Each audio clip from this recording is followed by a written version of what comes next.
News watch میں ناظرین ایک بار پھر آپ کو خوشامدید کہتے ہیں۔ آج حکومتی معاشی ٹیم نے بریف کرنا شروع کیا ہے اپنے اتحادی سیاسی جماعتوں کو۔ عوامی نیشنل پارٹی اور متحدہ قومی موومنٹ کو آج بریف کیا گیا۔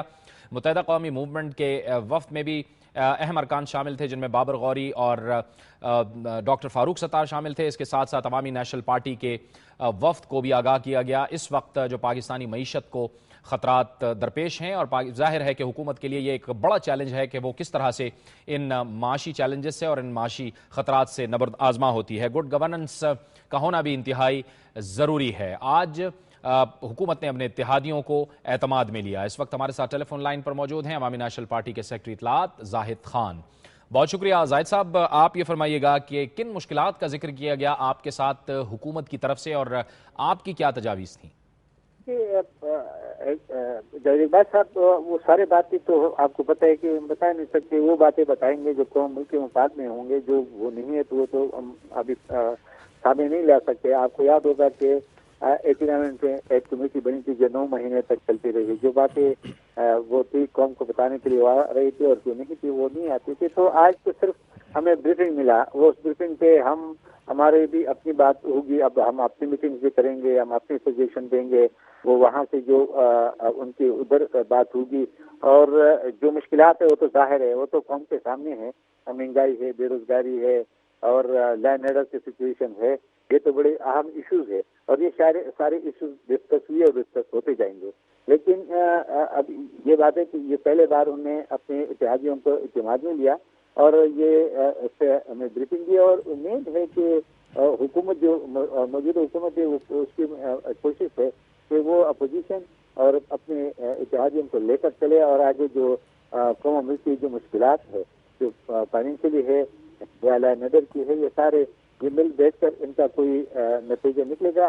ہم پوری امید ہے کہ انشاءاللہ یہ آگے جب بات بنے گی، یہ بات آگے جب ساری بات میٹنگ ہوگی، بات چلے گی، تو اس کا کوئی نہ کوئی رزلٹ نکل سامنے آ جائے گا جو قوم ملک کے مفاد میں ہوگا۔ آپ زاہد صاحب حکومت کے اتحادی ہیں، گڈ گورننس کے حوالے سے آپ حکومت کو کچھ کہتے رہتے ہیں، یہ بات اٹھاتے رہتے ہیں آپ؟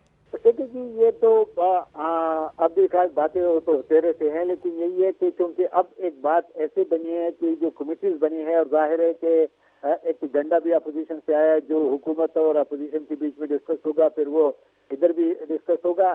ہر ایک پارٹی کا اپنا ایک سوچ ہے، فکر ہے، ہر ایک بندے کا پارٹی کا اپنا منشور ہے، اور وہ ہر ایک پارٹی نے اپنے منشور کے تحت الیکشن میں حصہ لیا تھا، اور عوام کی بھلائی اور عوام کے خوشحالی کے لیے ہر ایک نے اپنا پروگرام دیا ہے۔ ظاہر ہے جب بیٹھیں گے تو یہ ساری باتیں ڈسکس ہوں گے، جو آپ کے خدشات ہیں اور آپ کے خدشات، قوم کے خدشات ہیں، جو ملک کے خدشات ہیں، یہ ساری باتیں ڈسکس ہوں گے۔ انشاءاللہ مثبت رزلٹ اس کا نکلے۔ بہت بہت شکریہ زاہد خان، عوامی نیشنل پارٹی کے سیکرٹری اطلاعات ہم سے گفتگو کر رہے تھے، اور ان کا کہنا تھا کہ آنے والے دنوں میں مزید ملاقاتیں ہوں گی، اور حکومت کی جو معاشی حالت ہے اور جو گورننس کے معاملات ہیں اس پر وہ بھی اپنی تجاویز حکومت کو دیں گے۔ انتہائی اہم معاملہ ہے کیونکہ 9 مہینے تک IMF نے ظاہر اپنا پروگرام مؤخر کیا ہوا ہے، اور اس دوران حکومت کو بڑے اہم فیصلے لینے ہیں اگر اسے معاشی خطرات سے نکلنا ہے۔ کس قسم کے یہ خطرات ہیں اور کس قسم کے فیصلے لینے ہوں گے، ان پر بات کرنے کے لیے ہمیں جوائن کیا ہے پاکستان کے سابق وزیر خزانہ جناب ڈاکٹر سلمان شاہ نے، جو اس وقت ہمارے ساتھ ٹیلی فون لائن پہ ہیں۔ بہت شکریہ ڈاکٹر صاحب۔ 12 مارچ ہے ڈیٹ، امپورٹ بل کی مد میں کچھ $5.5 بلین دینے ہیں، اس کے ساتھ ساتھ $7.5 بلین جو ہے وہ IMF کی بھی قسط ہے۔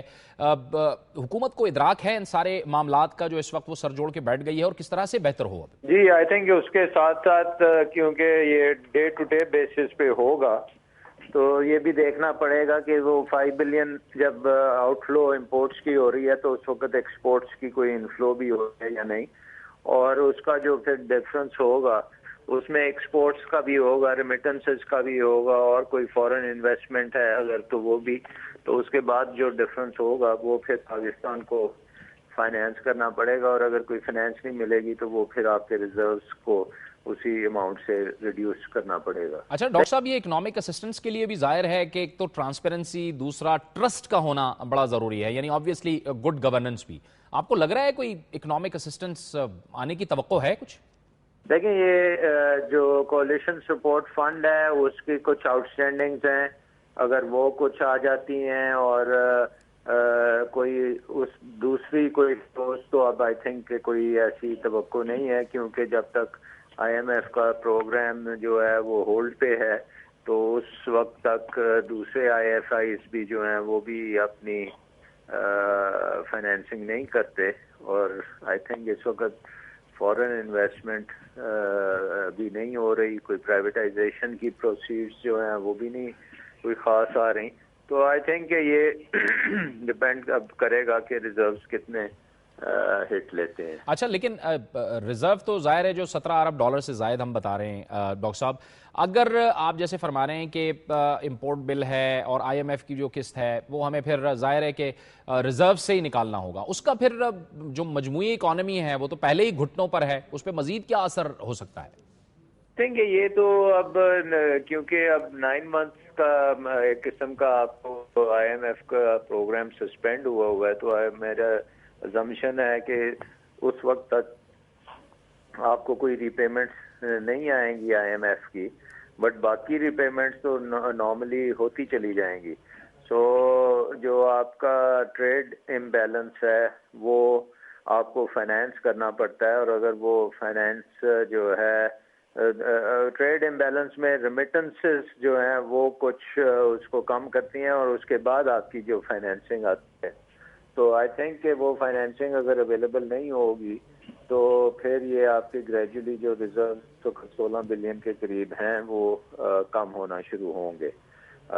اس میں کیونکہ آپ کی آئل پرائسز جو ہیں وہ سڈنلی اب دوبارہ سے بڑھ رہی ہیں، اور اگر وہ $100 سے بھی اوپر چلی جاتی ہیں تو آئل کی پیمنٹس جو ہیں یہ بہت بڑی ایک ڈرین ہوگی پاکستان کے اوپر، اور ایسے لگتا ہے کہ ہم دوبارہ ایک آئل کرائسس کی طرف جا رہے ہیں.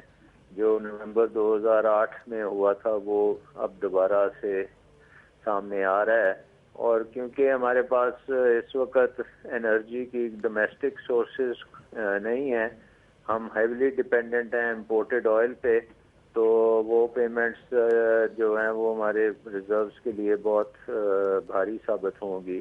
سو آئی تھنک کہ اس کے لیے ایک تو یہ ہے کہ ضروری ہے کہ IMF کا پروگرام جو ہے اس کو ہم جلدی سے جلدی ایک سسپینشن سے نکالیں، اور ان کی جو ریکوائرمنٹس ہیں وہ پوری کریں، اور پھر یہ کچھ اسٹیبلٹی آ سکتی ہے. ادروائز دوسری کسی گورنمنٹ سے آپ کو اسسٹنس لینی پڑے گی، جو کہ اس وقت کوئی خاص نظر نہیں آ. ڈاکٹر صاحب، فسکل ڈسپلن ظاہر ہے کہ یہ ایک بڑا امپورٹنٹ فیکٹر ہے معیشت کو قابو میں رکھنے کے لیے. اگر فسکل ڈسپلن کو قابو رکھا جائے تو آپ فرمائیے گا کہ اس سے کیا اثر پڑ سکتا ہے؟